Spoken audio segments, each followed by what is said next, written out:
just 17 days until the men's selection show, teams all around the country have kicked it into high gear, but perhaps none more than the Syracuse Orange. After losing to Johns Hopkins in early March, the Orange have won 5 of their last 6, with 2 of those wins coming against top 15 ranked programs. The problem? The Virginia Cavaliers stand in their way after losing to Duke for the second time this season. So will it be a streaking Orange or the Mad Cavs that prevail in this one? We'll have all the information you'll need to feel up to speed. It's the Cavaliers and the Orange, but most importantly, it's Cuse Countdown, and it starts right now.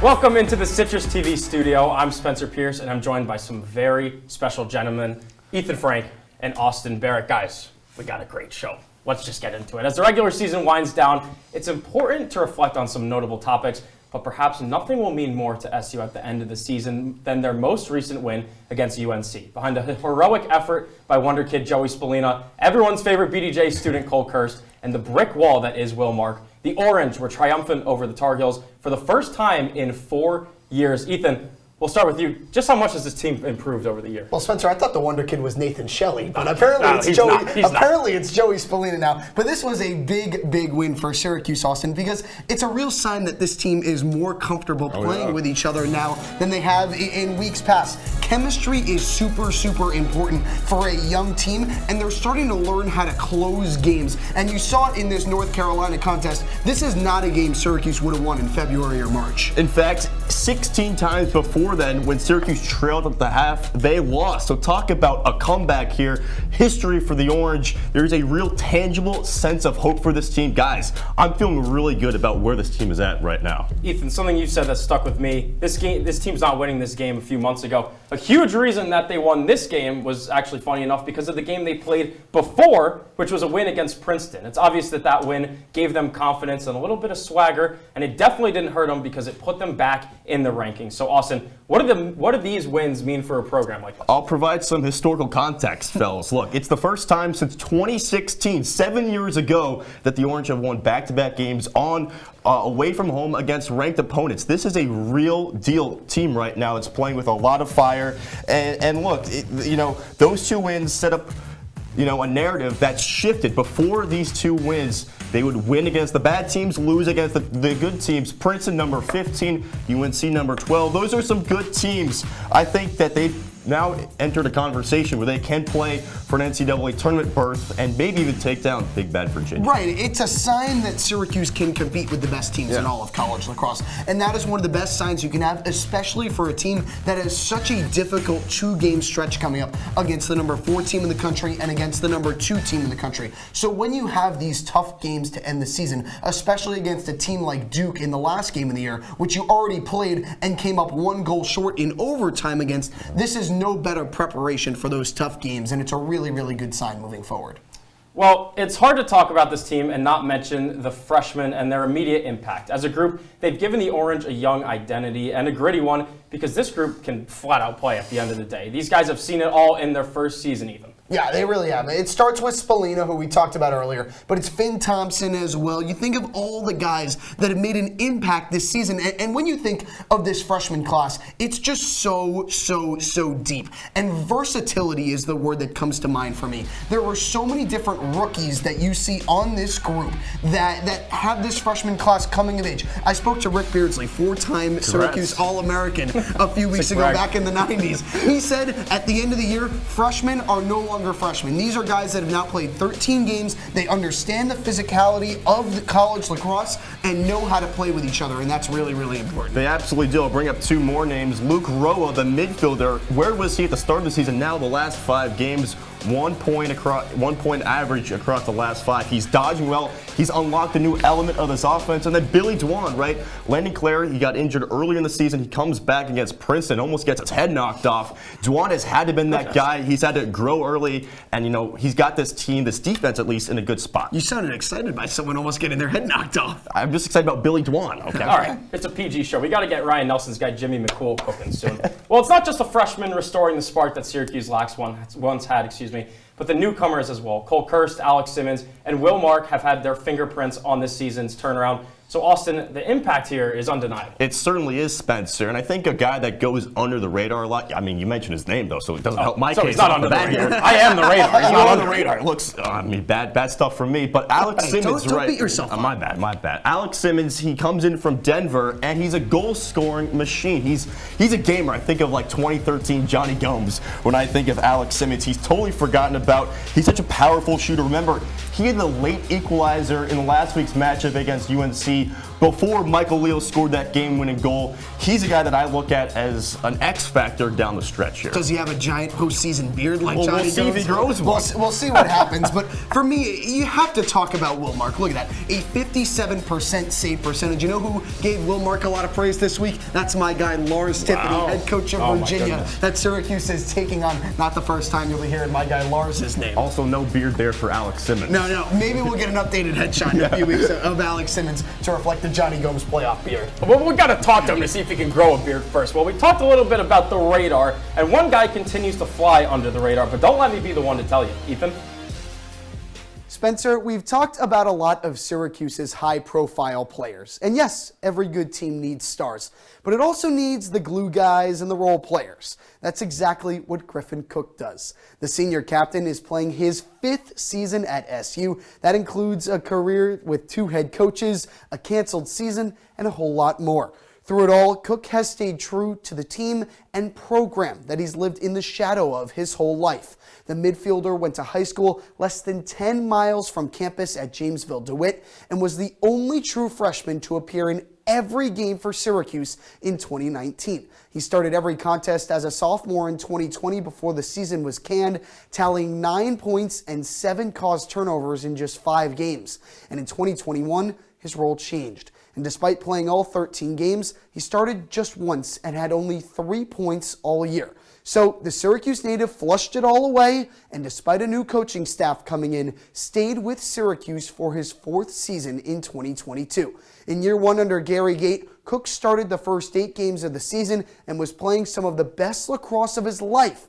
But in that 8th game, in what ended up being Syracuse's biggest win of the year, Cook suffered a season-ending knee injury and missed the final 6 contests. But despite that obstacle, Cook has come back stronger in his 5th season, becoming a team captain, and with more reinforcements around him through 13 games, he's put up a career high in points and goals in a season, including 2 scores in Syracuse's win over North Carolina last weekend, all while coming off the bench. So no matter how many times Cook has been hit in the mouth, he's always gotten back up and has meant a ton to a young team that is just scratching the surface of what it can accomplish. Spencer, back over to you.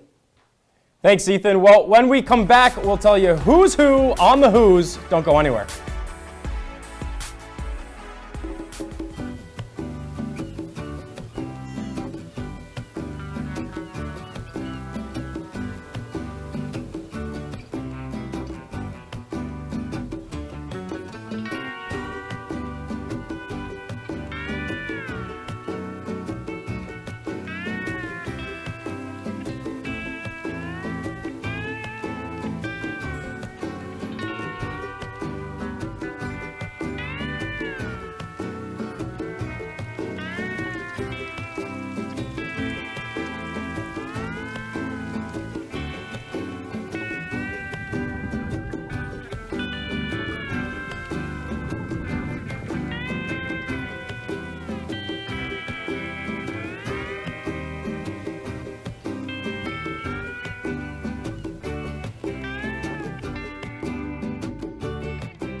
Did you know dragging chains can spark a wildfire?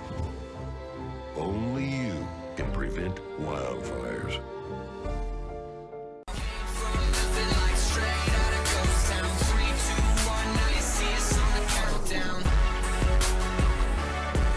Welcome back to Cuse Countdown. That's Ethan Frank and noted Johnny Gomes lover now, Austin Barach. I'm Spencer Pierce. We're excited to talk a little Virginia Lax, so let's not waste any time and let's just do it. How about that? One of the main reasons we're excited to talk about them is, well, because they beat just about everyone that doesn't have the name Duke written on their jerseys. After being named the preseason #1, they held that spot until week 5 and made an appearance at #1 again in week 7. Ethan, hit us with some knowledge. Don't have to ask me twice, Spencer. Oh, I won't. Don't worry. You mentioned it. If there wasn't an overtime loss and maybe the greatest goalkeeping I've ever seen from Maryland's goaltender, Virginia would only have 2 losses on the season. And if my guy Evans, in shout out Staples High School, didn't get a shot saved twice in that sequence, this would only be a 2-loss team. So you eliminate Duke from the equation, and this is a Virginia team that has championship pedigree. They won at Notre Dame, at Hopkins, at UNC. The resume is very, very strong. And Lars Tiffany compared this group that he's playing with right now to 2019. That was the first national title he won at Virginia when they almost came back to win that Duke game last weekend. So if you see a team that's starting to round into form that is still this good, that's really, really scary. Their best win, you talked about the resume, Ethan. They have the best win of anybody in the country, beating #1 Notre Dame 15-10 in South Bend, and they have the #1 scoring offense to nearly 18 goals per game. They hung 25 on 2 opponents. One of them was Harvard, granted, I'll give you that. But I mean, look, you mentioned 2019 as well. I think of multi-sport references here. They lost twice to Duke this year. In 2019, the Wahoo's men's basketball team lost twice to Duke en route to a national championship. So, hey, would you look at that? Maybe Tony Bennett can give the Virginia Lax team some advice. I mean, we're doing apples and oranges here, all right? Well, so they haven't just been good this season. They've been good for a long, long time. Championships in 2019, as you guys mentioned, and 2021 have made them the new college lacrosse standard. Austin, UVA is in the upper echelon of teams in the sport. Oh, absolutely. When I think of men's college lacrosse, I think of Virginia. You mentioned 2019 and 2021. In 2020, COVID happened, so really it was kind of a 4-year period where no other team won the title. Okay, this team is really good. You think of all the best players that they've had: Matt Moore, Michael Krause, and of course Connor Schellenberger. We'll talk a lot about him. And for some reason, guys, it just makes sense to me in my brain that Virginia, a great public academic school, is good at lacrosse. It just makes sense. That's a scary thought up there in your brain. Why does that just make sense? I mean, to me, the best thing in sports that proves you're a champion is a very, very strong title defense. And there's not a stronger title defense than winning the title the next year. Yeah. And then the year after that, you make it all the way to the quarterfinals in the NCAA tournament as well. In what was a down year for the ACC, are still the class of the conference. They recruit and develop talent better than any other program, and that's why they're so successful. I would love to see the relationship between GPA and team success in certain sports. Well, perhaps the reason for the success is the man at the helm, that of course being Ethan's man crush, Lars Tiffany. The 2-time ACC Coach of the Year is as charismatic as he is tactical with his team. So Ethan, I'll stop stealing your thunder and I'll just let you take it. Yeah, let me tell you a little bit about Lars Tiffany. This guy's a 2-time national champion, the only 2-time national champion in the history of the Virginia lacrosse program. He only became the head coach in 2016, but look at what he's accomplished in such a short time span. Only head coach in program history to win back-to-back titles, 9 consecutive tournament games won from 2019 to 2022. That's a UVA record. A 2-time ACC Coach of the Year. Had a Tewaaraton Award winner in Dylan Malloy in 2016. And you know what? He's just a good dude. I mean, there's nothing I'd love more than just sitting down and talking to Lars Tiffany. Ladies and gentlemen, find someone you love more than Ethan Lars Tiffany. I mean, look at these clips right here. He instills confidence in his guys. He's the ultimate leader. He inspires and motivates. What can you not say about Lars Tiffany? All right. Well, he's a great coach, but he also gives a pretty good quote. Take a look. Couldn't be more grateful for the men, the way we didn't go down. Too much heart for us to go down. And, very grateful for the way we battled back and just kept believing, despite what the scoreboard said. And so the sting of the loss is somewhat balanced by this incredible gratitude. You can't help but smile. Like I feel calm, at peace, but I also feel like I could run through the brick wall. How do you feel? I feel great after I knew that was a trick question, but you weren't going to say you didn't feel good. Of course I feel great after listening to that. I mean, if I was good at lacrosse, I'd play for him, that's for sure. All right, well, That's not ever happening. All right, for SU to win this game, or for any team to beat UVA, it starts with the face-offs. Unfortunately for SU, they've got to face the one and only P.D. LaSalla, who, according to his profile on UVA's athletic website, is, quote, the most dangerous, well-rounded face-off man in the nation. Austin, if you've kept a keen eye this year on SU, you know that this is more than just a mismatch. Yeah, it's going to be tough for Jack Fine and company to compete with P.D. LaSalle. I mean, first of all, that name right there. You're born to play lacrosse with that kind of name. He played the Orange twice last season. In the first matchup, he went 19 for 28. In the second matchup, he struggled, but ended up 3 points. And that's what makes him so dangerous, right? He doesn't only do the face-offs, he also can score nearly 1 goal a game. You mentioned how good this team has been for a long time. In 2019, he had a face-off win into a goal against Yale that propelled the Wahoos in that game as well. I like Jack Fine as much as the next guy, but we're talking about different ballparks here. You're not going to believe this, Austin, but when I caught up with Lars Tiffany earlier this week and I asked him what his key to the game was, he said, we have to play well at the face-off X, and that starts with P.D. LaSalla. Syracuse cannot let him get hot, because if LaSalla develops momentum, it is going to be really, really hard to slow that down. Sam Alexo coming in from the wing on those face-offs is going to be very, very important trying to cause turnovers against number 23. Well, LaSalla, not the only dangerous Cav, it's the three-headed monster of Peyton Cormier, Connor Schellenberger, and fellow Greenwich Country Day Tiger Xander Dixon. Ethan, I'll give you the honors first, since you're a fellow member of the Nutmeg State. I appreciate that. Now we've both shouted out a school we've previously, an eye for an eye. Previously attended. But this UVA offense is something special. All three guys with at least 48 points this season. How about Schellenberger being just a true point guard on the lacrosse field? 36 assists this season in 11 games. Just so impressive. And then you have Dixon and Cormier, the finishers, 38 plus goals each. They work so well together as a unit. You add in a guy like Thomas McConvey, the Vermont transfer, so hard to stop. Yeah, you took the words out of my mouth, Ethan. Schellenberger is truly the point guard of this offense. He creates everything from X. There's a bunch of cutting that goes on with this Cavaliers offense. And you got a guy like Cormier who's got a quick lefty release. You know, he doesn't waste any motion. And then Dixon's a scoring machine as well. And you mentioned McConvey. He only scored 1 million goals at Vermont last season, and he's not even in the picture. That's how deep and talented this Virginia offense is. 1 million goals? Yeah. I don't think I believe that for a second. All right, enough of that. When we come back, a little fortune telling as to the future of the Orange, and it's going to be electric, so don't go anywhere. Welcome to my house. Lately, not my happy place. Everybody's pretty tired of each other.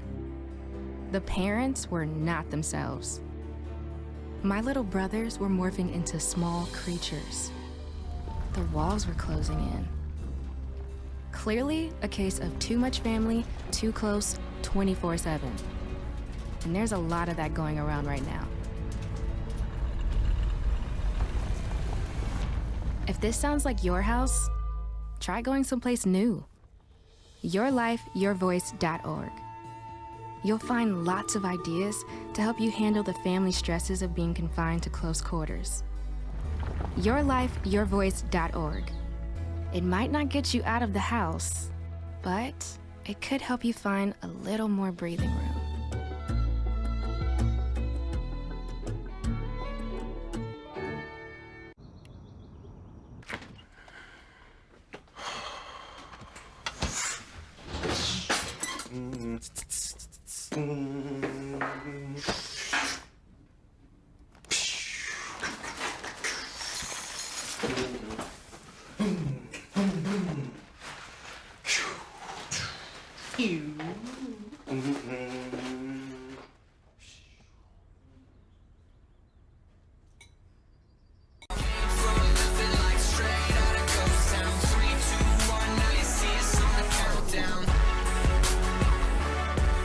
We're ready to roll here on CC with Ethan Frank and Austin Barach. I'm Spencer Pierce. If you picked that up, it's a Stu Finer reference. Don't worry about it. Today we've got a little countdown clairvoyance. Wow, that's a hard word. You can do it? Yeah, I can do it. Sound it out. Countdown clairvoyance. There's really no catch here other than us taking a dive into our fortune-telling skills and taking a look at the crystal ball that has the entire future of the SU men's lacrosse program. No pressure, though. The best part about the crystal ball is that everyone sees something different.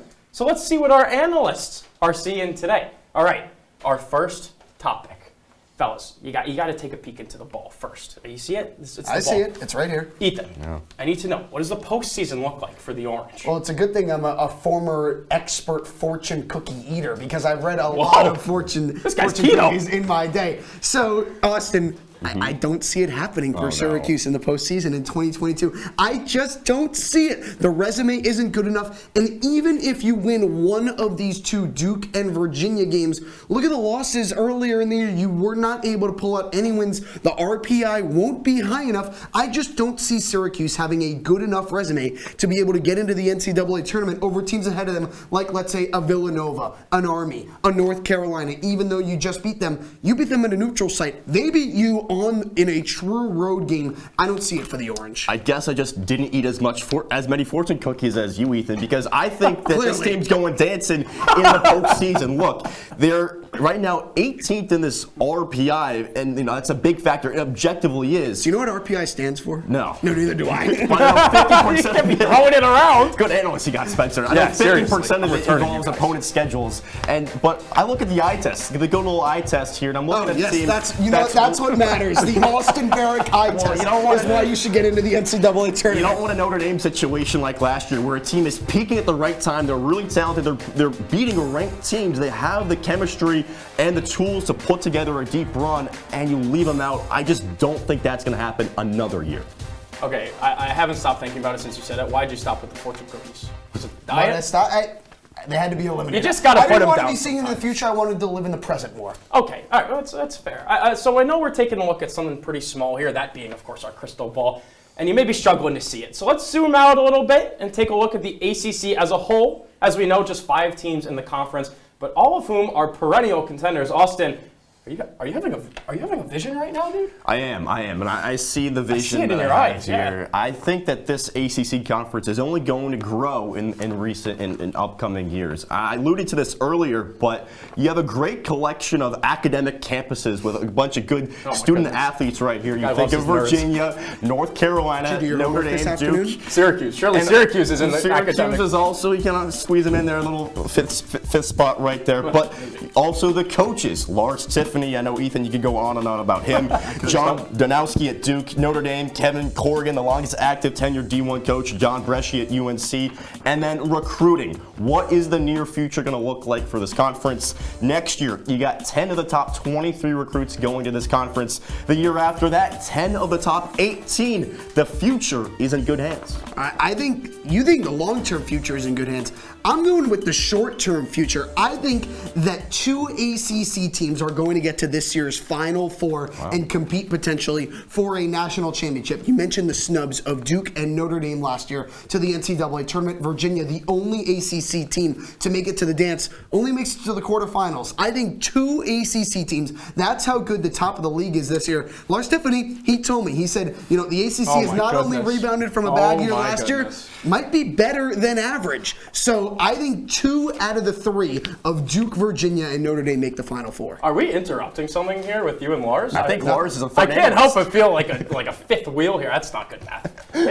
No, it was. If Lars was here. Did you do your homework? I don't know. I'm not good at math. That's why I'm in communications. Well, last but not least, and a little bit out of left field, it's Gary Gates' future. Maybe the ball is a little broken, and Gary, hopefully you're busy prepping for this game and not watching OTN right now. Ethan, do you really see something shocking happening here? No, I actually think that Lars Gary Tiffany's going to be the new coach. Is that what you just said? I don't. I'm going to stay away from Lars on this one. Gary Gate is going to become the maestro of the transfer portal. And for Syracuse to sustain short-term success, it's going to become by infusing this roster with talent. This team needs short-term guys that can come out of the transfer portal, that have proven their dominance in college lacrosse. And if Syracuse can get more of the likes of Will Mark and of Cole Kirst and of Alex Simmons, but more and better, then to pair that with the incoming freshmen and developing those, you won't need this many freshmen to play right away. You'll have guys who develop, and then you'll also have guys who come in through the portal that have experience in college lacrosse. I think Gary Gate is going to use the portal to his advantage more. That's good news to me, Ethan, because your vision helps my vision, which is that within 5 years, Gary Gate is going to win a championship with Syracuse. I can't believe you can see that far in the future. I can, okay. Look, you close your eyes, a little bit of an exercise right here. Close your eyes. Can you envision confetti raining down to Gary Gate? Yes, I can. Yes, it happened to him as a player. It'll happen to him as a coach as well. It won't happen next year. You need some time to develop. Get those transfers in. Let Joey Spallina and the freshmen this year develop. But as the years go on, when Joey brings his twin brothers into the program as well, people are going to want to play with them. The transfers, incoming recruits, this team is going to be special within 5 years. Ethan, you said bring the short-term guys in. What about bring the short guys in? It's Short King Spring. Is it? I've never heard that. That's bad news for me. You've never heard that phrase? Bad news for Austin. It's not bad news for Austin, because we got to tell you something. Mr. Ethan's standing on a box right now. Well, anyway, coming up, we talked a little bit about the wonder kid, Joey Spallina, but there's one glaring hole in his trophy case. What is that, you ask? Well, that's why this is called a tease. We'll see you in a few minutes.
Closing up shop here on CC with Ethan Frank and Austin Barach, I'm Spencer Pierce. Guys, Joey Spallina has done it all this season for the Orange, and coming into college, it was a known fact that he had the ability to turn a program around. And we've seen that here at SU with the unbelievable season he's put together.